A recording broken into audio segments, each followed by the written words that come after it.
How you doing, YouTube? It is a gorgeous day. I'm out here in Northport, Maine. I've got this pile of stuff here. I've got gas, batteries, a jack, some tools, jumper cables. Because I've got something just a little bit special today. On the way to it, I also got that. It's Funtown go-kart. There's a amusement park down in southern Maine called Funtown. Pretty sure this is one of their old go-karts from the 80s. It's entirely possible I rode the thing. Anyway, today I'm here to see if this will run. This is something a little special, both just because it's a cool old car and also because this has sentimental value to myself and the people I'm getting it from. This is a 1982 Impala. As you can see, it's not in bad shape. It's actually a pretty good survivor. It's not all bondoed up and restored that I know of. It basically was just taken care of most of its life. And unfortunately, its previous owner passed away last spring. And he was a friend of mine, and his daughter's a really good friend of mine. And in talking to her, I ended up making arrangements to get this car. And that was about a year ago. You know, had to arrange things with the family and make sure everybody was okay with me getting it and was ready to let it go, because this was his car, it was a toy. And rest in peace, Scott. So I'm going to make sure your car comes back to life and goes to a good home, mine. And so anyway, here we are, and I'm going to see if this thing will run. It's been sitting here since the last sticker on the plate's in 2017. We were just talking, and I'm pretty sure it's been sitting here since like 2018. It's up on blocks right now. He was doing a little work to it, and then he got sidetracked because he also had a Pontiac Le Mans convertible, really nice 68 or 69, beautiful car that Rebecca now has. And he got sidetracked and started playing with that. But this thing has had recent paint in the last 10 years or so.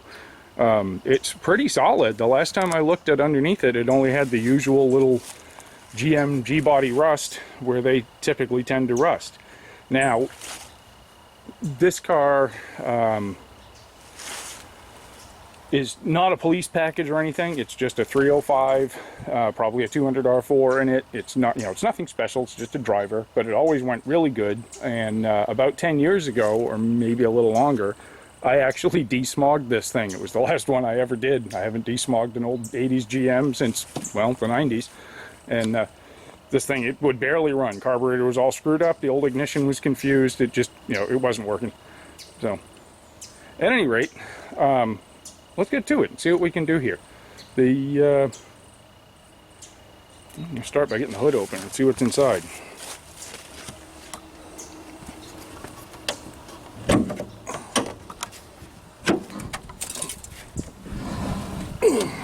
What's inside are mouse nests.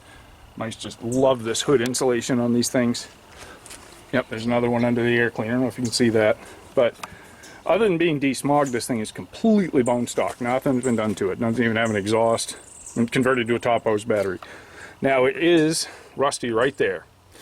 The battery tray's gone. The body mount right there is gone. But that's some localized rust. I was expecting that. We knew that was going on. And otherwise, it's a pretty solid car for being from 1982. I can get you a shot down this side of it. And you see it's on blocks here. We're going to get it jacked down once we get it fired up. And get a couple of things in the way. Rebecca's off dropping off her daughter, and then she's going to come back and give me a hand with this thing. We're going to either drive it to my house if it really cooperates, or we'll call a tow truck and get it towed. One way or another, it's coming home today. Let me get you guys set up on a tripod. I'm going to grab gas and a battery. Alright, first things first, I'll pull off the air cleaner cover and we'll see if anybody's moved in there.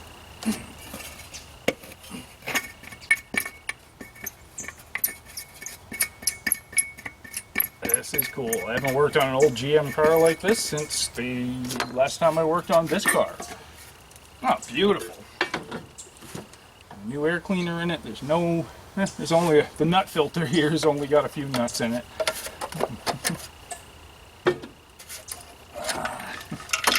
We get a few acorns, not a ton. those out of there. That side. So the Quadrajet carburetor. If any of you don't know what I mean by desmogging this thing, these were early 80s emissions control cars, and they didn't work very well then. And, you know, decades later, they work even less well, and all that stuff fails. So, you know, once these cars are exempt, you know, and they're antiques at the time, you can just remove all that crap. And what these had was an early electronically controlled carburetor. Basically, the distributor and the carburetor are tied together, and it had a smog pump and injector lines that injected air in the manifolds. So I plugged off all the injector lines, cut those off, removed all that crap that was leaking, disconnected the pump, and put a regular HEI distributor in it that does not have the plug that runs off of the carburetor. Now the carburetor just works like a carburetor. And it made a huge difference. The thing ran about 1,000,000% better. Now this has been sitting for at least 5 years, maybe more like 6. I'm going to assume that any gas in that carb has evaporated. Where's the vent? There's the vent. So, rather than using starting fluid, which I don't like to use on stuff that's been sitting, I'm going to go ahead and pour some gas down it. You know, I wonder. It wasn't stuck last year, but I haven't seen this car since last spring. So let's see here if it'll. Let's see if I can get a hold of anything that'll let me move that. Let me go grab some tools. Okay, we got a battery. Just put it in there on our destroyed battery tray.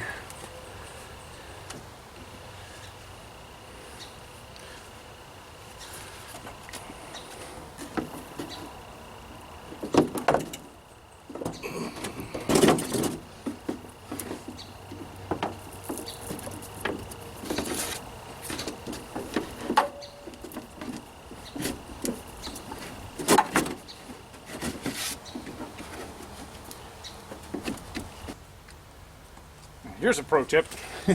Never go to start an old car without a fire extinguisher handy. Especially not an old carbureted car that's been sitting around and that you're probably going to pour gas down its throat to start. The carburetor backfire, you got gas everywhere. So what we'll do is just stick something in that choke horn just for a second here. Dump a little gas down its throat, hook the battery up, turn the key, see what happens. And bump it a couple of times. Actually, I first am going to put a wrench on it. Let's see if it's stuck. Hopefully not. This has been an incredibly humid summer. Turning the alternator pulley while tightening the belt by hand.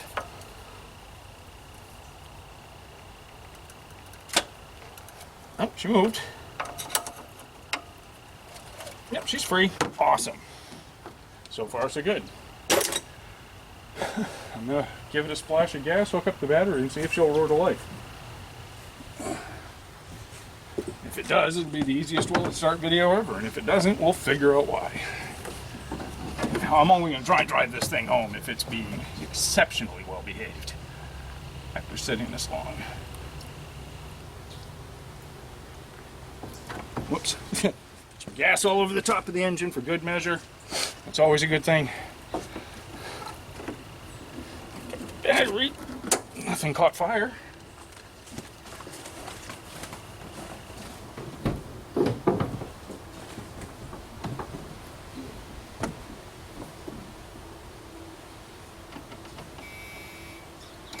Send it.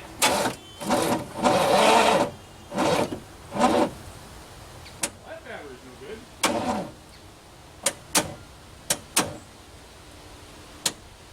Oh, what a disappointment. Oh, no. Tested and charged that battery last night and it was testing good. Oh, I brought a side post terminal battery with me that I know is good because it was supposed to be a side terminal. You know what? This could just be these awful battery connections here. I mean, it is really bad.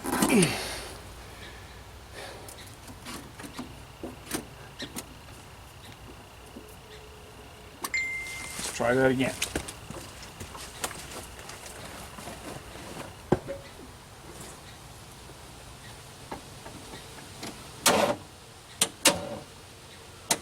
That battery is just toast. That sucks. That really sucks. So I have a side terminal battery. I don't think I have any posts for it. Okay, kids. Don't try this at home, kids. And if you do, make sure you record it.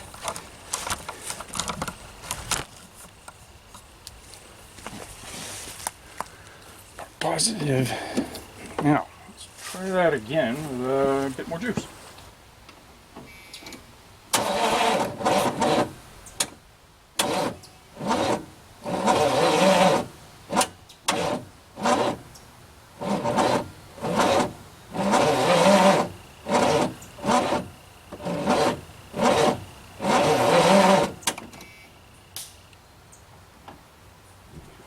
Does not sound all that even. I'm not surprised. I've been sitting for at least 6 years. I wonder if it's just got really bad connections and everything.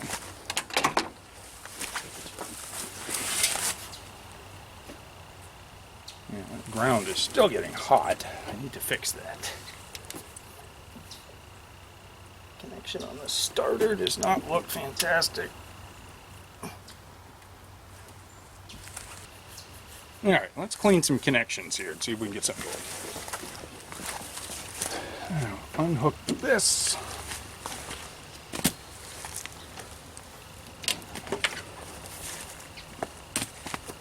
This thing's got, you know, parts store battery terminals on it. They are not in the most fantastic shape.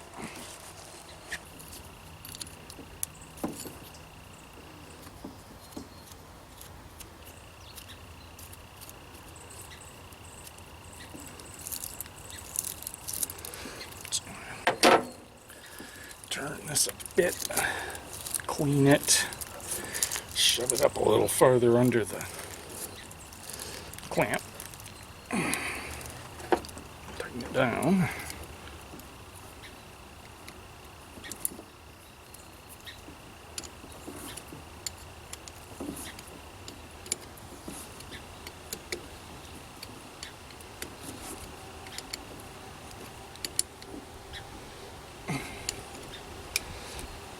That should have some kind of connection now.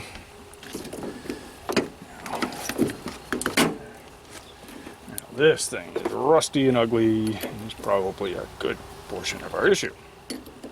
Oh, this might end up having to be a pair of vice grips. This is trashed.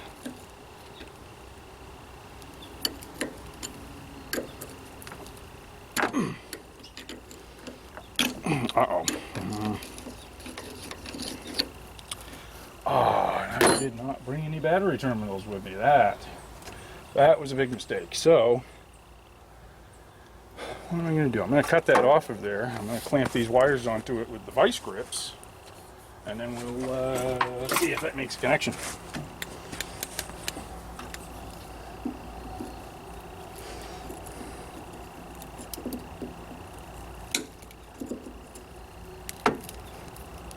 It's always the stuff you don't bring with you.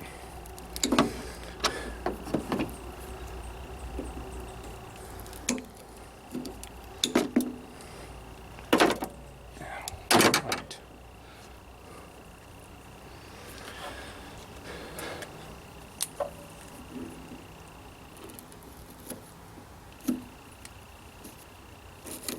This ground wire is like a piece of car stereo wiring. Yeah, green corroded ground wire. Let's see. Here's some big universal battery terminal. I mean vice grips. This is the negative side, so we can have a pair of vice grips hanging out into the engine bay here on this side.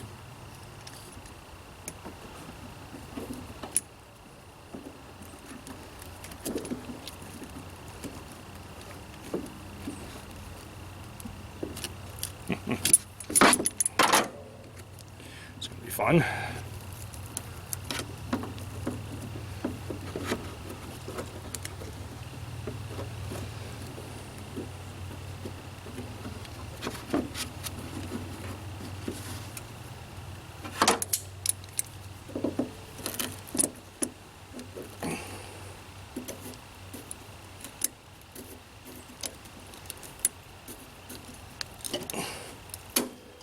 There we go.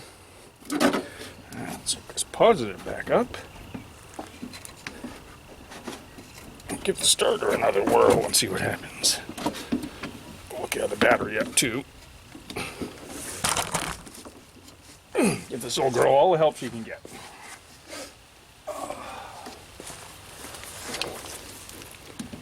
Positive on. Make sure we don't touch those vice grips. That'd be fun. Big old zap. You guys ever see a car battery weld? Because they do.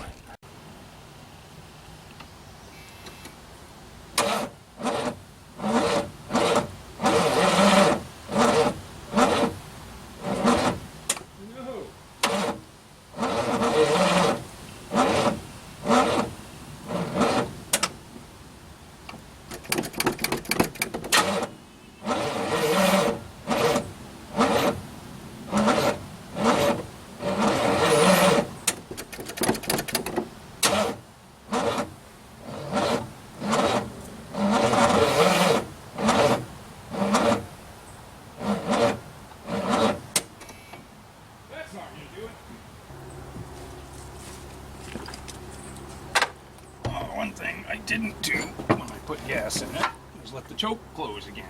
That's good for it. Let's see if I can get a little more gas down it. Some dirt in it, that's good for it. There we go. A little gas in it. Now, let's let the choke close itself, as it should be.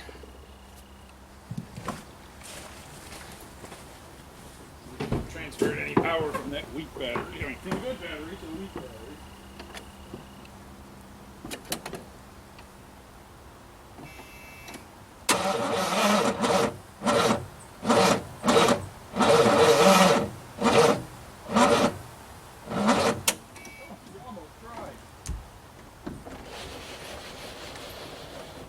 Almost tried.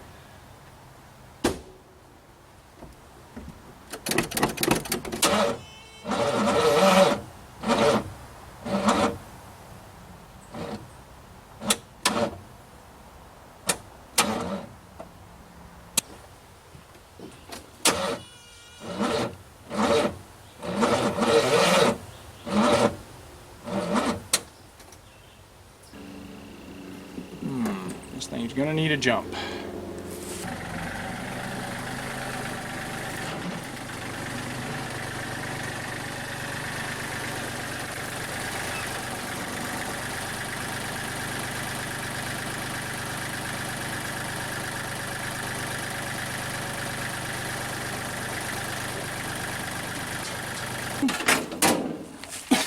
That's negative. Let's not hook that to the positive side. Huh?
Okay, let's try something here. First off,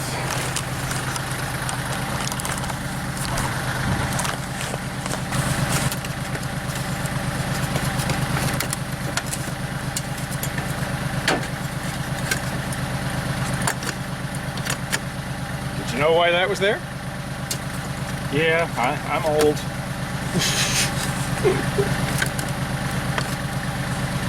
Alright, first let's put a couple of bucks of gas in it. It is only a quarter tank, and I'm sure what's in it's at least 5 years old. A little fresh gas. Now, the other thing I'm going to do is I'm going to go grab my air tank, stuff a rag in here, and I'm going to pressurize this tank to just a couple of PSI to help prime the fuel pump. And scratch that idea, because I just realized I don't have an air nozzle, just a tire inflator.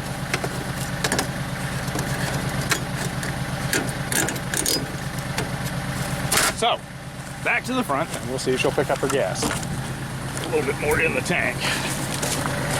Give it some more down the carburetor. Let's see if I can find the vent, fill the carb bowl with gas. Then if I can get the thing to run for a couple of minutes, it'll probably pick it up.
Despise these old mechanical fuel pumps, and one of the first modifications I'm going to do to this car is to put an electric pump in the back of it.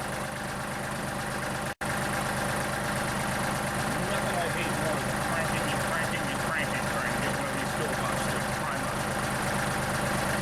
These things have been running, it should work. The pump's probably junk, and that's what we're running into. It's been sitting for, like we said, at least 5 years, maybe 6.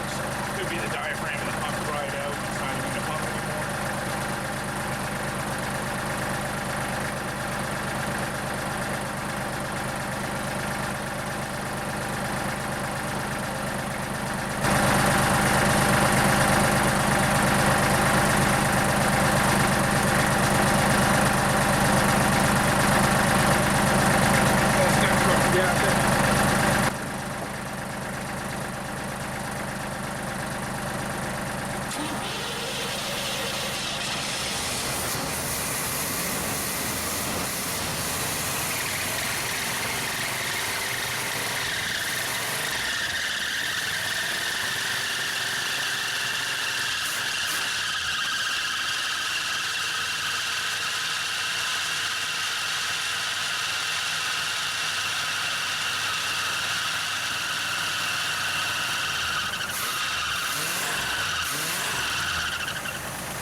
actually sounds great.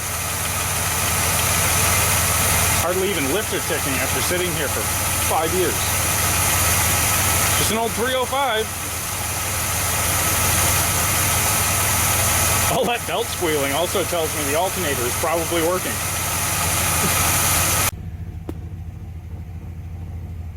So, the Impala is alive. Squealing alternator belt and all. I don't see any idiot lights. This doesn't have an amp or a volt gauge. It's got a cluster of idiot lights right here, and none of them are on. Boy, it sounds good. It did run good. Last time I played with it was 10 years ago.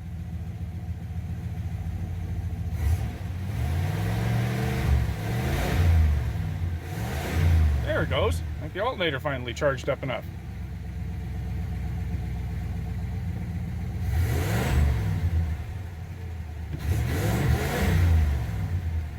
The old girl sounds good. Well, that means that I need to jack it up, get it off of these blocks. Because the next step is to move the lawn tractor and the go-kart out of the way and then drive this thing out front. Get it out in the open, get a better look at things, see if I'm going to drive it home or tow it home. Huh. Look at that old 305 just purring. Thanks, Scott.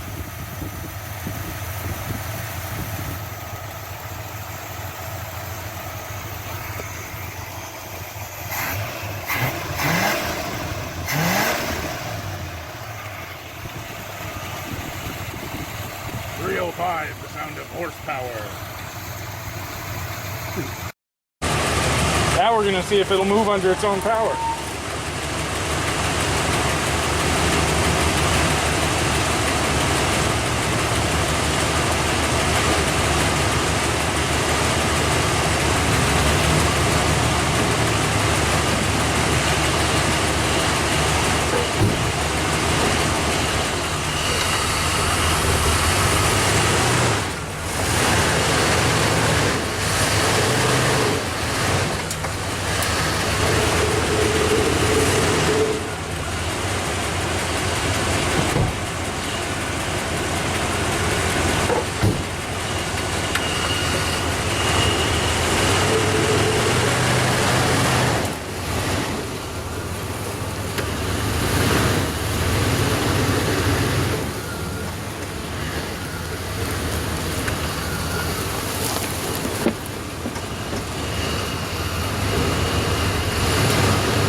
Well, it's out. We're gonna stop at the store, get the tires up. I am gonna try and drive this rolling mouse nest home. Rebecca's gonna follow me, and we'll see how this goes.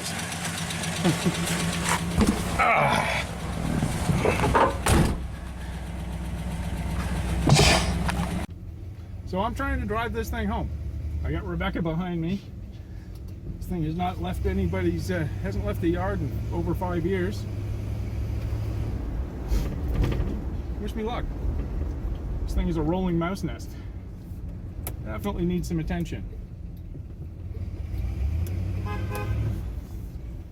All right. Geez, reminding me I'm going the wrong way. I'm gonna go to the store and put some air in the tires.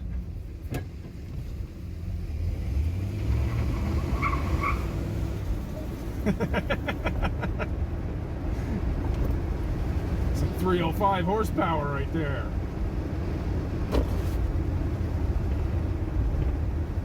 Well, the brakes are not the best. Probably take it easy with this old girl.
tires.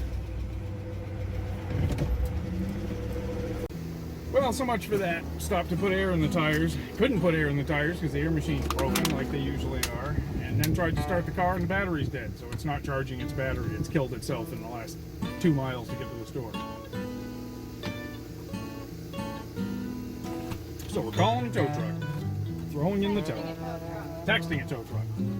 Throwing in the towel.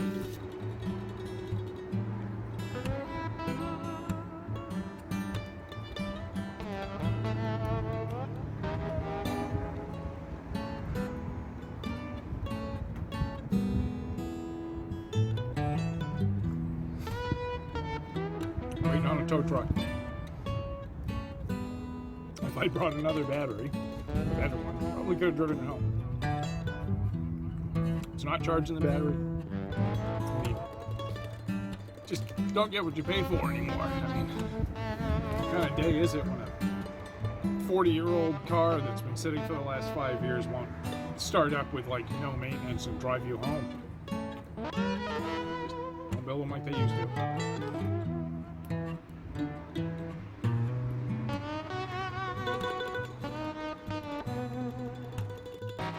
Okay, so it's home. It came home on a flatbed, but it's home. It seems to have an intermittent starting issue, and I'm not sure what's going on. I think it may have just a really bad connection on one or more of the big battery cables. So this is what you call a 50-foot, 50-mile-an-hour car. It looks really good from a distance, like really good, because it had paint like 10 years ago. However, we've got issues. We've got rust coming through here. There's rust bubbling at the bottom of that door. The paint's peeling on the two-tone lower part of it. It's got a little rust on that fender. You can see that's starting to peel. I mean, it's not major rust. I think we've got the same. So this side looks a little better. It's got a little bit at the back quarter. And I can't show you under here right now, but under that frame rail has the usual spot that these cars rot. And then right here, this is pretty bad, as you can see. That is like gone. So, but the rest of it, oddly enough, if you could focus, there's still like frame there going to the back and attaching to everything. It's got a new gas tank in it.